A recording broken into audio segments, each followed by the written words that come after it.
I've been doing jiu-jitsu for like 20 years now, so I've seen jiu-jitsu from the point of a practitioner, a competitor, all the way through to a coach, head coach, and gym owner.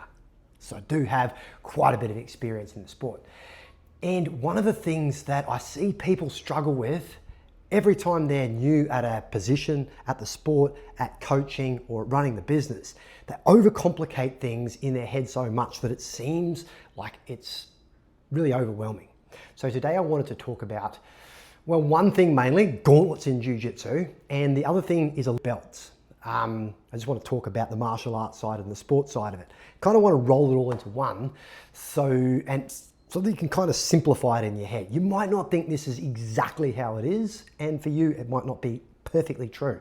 But even if it's not, stay till the end, because you're going to get like a little bit more insight, and you'll be able to, even if you don't completely agree, it's going to clarify things in your head so that when people are like arguing, you've either got like a solid point to join into with the argument, or you can kind of go, yeah, you guys don't know what you're talking about. So with that, gauntlets in jiu-jitsu. So I'm just gonna show a few gauntlets here on the screen, because if you don't know what a gauntlet is in jiu-jitsu, it's basically whenever a person upgrades to the next belt, the rest of the team will make 2 or 4 lines of belts on either side. They all take their belts off. Usually the person has like their shirt or their gi off, hands over their head or whatever, and then they kind of walk down the middle, turn around and walk back, and both ways down, all their teammates kind of lay into them with their belts. Now, I have posted about this a fair few times, and I have got some interesting comments on like Facebook groups and some Reddit forums and that kinds of things about what the gauntlets are. So everybody will go all the way through from saying it's really fun, it's great, it's like a team bonding thing, it's fantastic, all the way through to gauntlets shouldn't be done, it's basically hazing, it's ritualistic, like, yeah. one person even commented on a post, like I stood on an anvil, I stood on a red X in the middle of the mats and an anvil fell on my head, like super ritualistic kind of comments about it. And that's, if you ask me, that's fair enough. Like, if you force it, then it is exactly that. It's very cultish and it's very ritualistic and it's horrible. So before we talk about the pros and cons, I'm just going to talk about how I believe that they should be done and why I think they're important. Number one, the gauntlet should be preceded by the coach giving like a bit of a speech about what's expected of a gauntlet. Don't hit anybody in the face, don't hit anybody in the nuts, please. So number one, a gauntlet should always be optional. The coach should say, okay, everybody's got their belts, that's gonna do us for the day. We're gonna have like an open mat and maybe some pizza or whatever it is. But just before we do that, for those that wanna participate, now is the time for the gauntlet to take place. If you haven't been to a gauntlet before, this is the rules. We don't do head strikes, we don't do groin strikes, we don't hit harder than we expect to be hit. All of these kinds of things. Whatever is most important to your school and to your gym and your students and their progression. It's going to be different for different gradings and different people and that kind of thing. But number one, the first rule should be that every gauntlet is optional, because if it's not optional, you literally are a cult hazing. Okay, so number one, it needs to be optional. Number two, there needs to be some rules around safety, because if you're going to say, like it's a grading, for instance, and usually the different teams and different gyms do different things for gradings, but generally, especially when they're higher belts, we either make sure it's definitely going to be a bigger class, or it's a special class, or it's a seminar, or it's somewhere where there's plenty of people. If it's optional and there's clear rules around safety, those are the two like main things that make it like a lot easier. We want to make it optional, but we also want to make it so that some people are going to want the gauntlet, but if they're maybe young competitors and they've got they're in the gym all the time, so they've got a close circle of friends, that gauntlet is most the way they get hit with belts and that sort of thing, you're probably just going to have to go, yeah, that is basically those people are just trying to hurt the other person with their belt. Sick, because that's what they're in it for. That was how I went through it. That was how a lot of my students have done it. It's really fun, and done with the right people, it's fantastic. It's even better than the Shark Tank. And as much as the Shark Tank's an option, like when I say optional, the Shark Tank should be an option as well. When you've got the people that they just want to go through the ceremony and do the gauntlet as part of the fun, we don't really want to whack those people with our belts. But then it's a nice moment, and it adds to the celebration, and it's a nice round of applause, and it really gets the energy high in the gym. I would hate for any student of mine to feel like they had to do it. But then I would absolutely hate to take away from any student of mine that was really felt like it was something that they wanted to do. So let's kind of put the gauntlet thing aside. I feel like this is a really good time to talk about how belts tie into that and why we're getting belts in the first place. Delineate it in your head as simply as this: athletic performance and how we can do as far as getting submissions, reversals, and performance in an open mat or a competition setting. That's a great way to look at athletic performance and the sport side of Jiu-Jitsu. As far as your own personal development within the sport, within the martial art, then the belts are perfect for that. Two separate blue belts, because if I get the two of them to roll together, Bill can destroy Charlie. He's 20 years younger and 20 kilos heavier, even though they're the same belt. How am I going to promote Charlie at the same time that I promote Bill, when Bill can easily submit Charlie?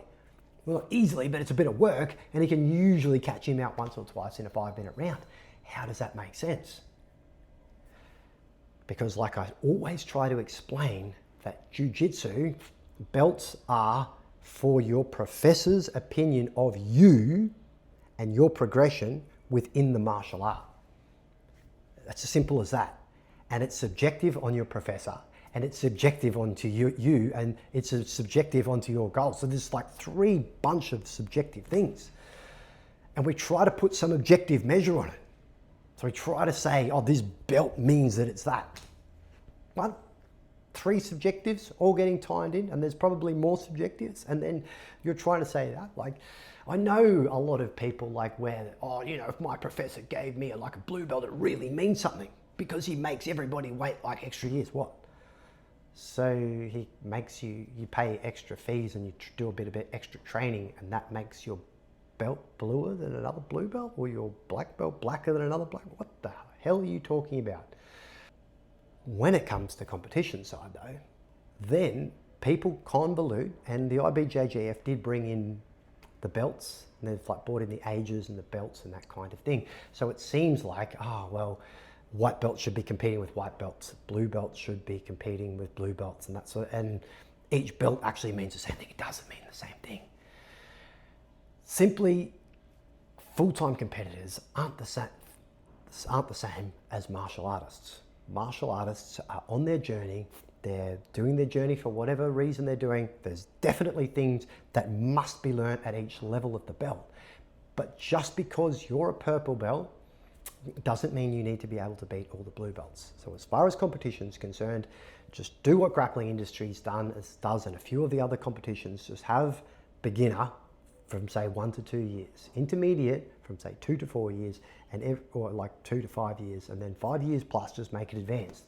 Keeps it nice and simple, then everybody doesn't get all mixed up in their head. I know the big federation that we all look up to is the IBJJF, the International Brazilian Jiu-Jitsu Federation.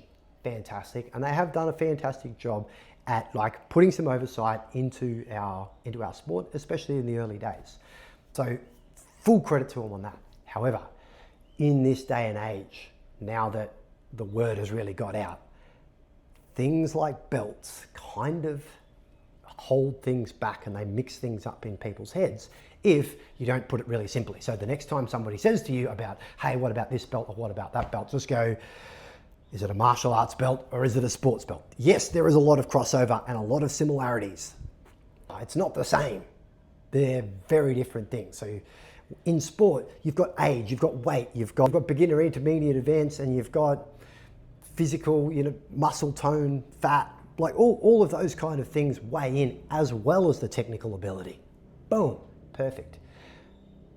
When it's a martial art, usually we're talking about moves, frames, timing, angles. All of these kinds of things are the most important things. And then any athletic performance, you can kind of add that in to give those, the angles and the timing and the speed and the different ways that you do things. It gives them a boost. That's it. Like, if somebody is, go back to Bill and Charlie, they've both learnt the same technique. Usually somebody like Charlie has to have really understood it and learned it because he's a smaller and weaker dude, plus he's a little bit older and he doesn't get to train as much. Whereas somebody like Charlie either picks it up, gets the basic idea of it and just goes, oh, well, I just need to do X, Y, Z, and then just uses strength to get that done. Whereas somebody like Charlie goes, usually when I try to do that, they usually do this, so then I need to make them react this way, and then after they react that way, I can do this. That forces them to post with that hand, and then from there, then I get the reaction. So there's like 5 technical steps that Charlie has to use to Bill's just like, I just make him do it. You get what I'm saying? I feel like any time when you're trying to understand how a belt should look on you versus look on somebody else, just remember, there's martial arts and there's sports. Anyway, I feel like that's very important, and understanding that is extremely important if you want to hold gradings, give people belts, understand how belts work on you personally, any of that kind of thing. And I have a school group that I will chuck a link to somewhere around here that you're more than welcome to join in, and I'll also put a link to book a free call with me if you're struggling with your gym, especially stuff with running Facebook ads. If you're struggling with them, definitely drop me a DM, because I've been helping a few people out with them lately, and it's actually quite easy. It's not the most fun thing in the world to do, but if you're running your own gym, you know that to do the real fun stuff like teaching and rolling and watching people grow and develop, you also need to do a few other not so fun stuff like vacuuming and emails and ads on Meta. You're gonna have to shoot those DMs and come up with that creative and do that sort of stuff. And if you hate it, drop us a DM, let's get on a call, we can sort that out. But until next time, martial arts, sport.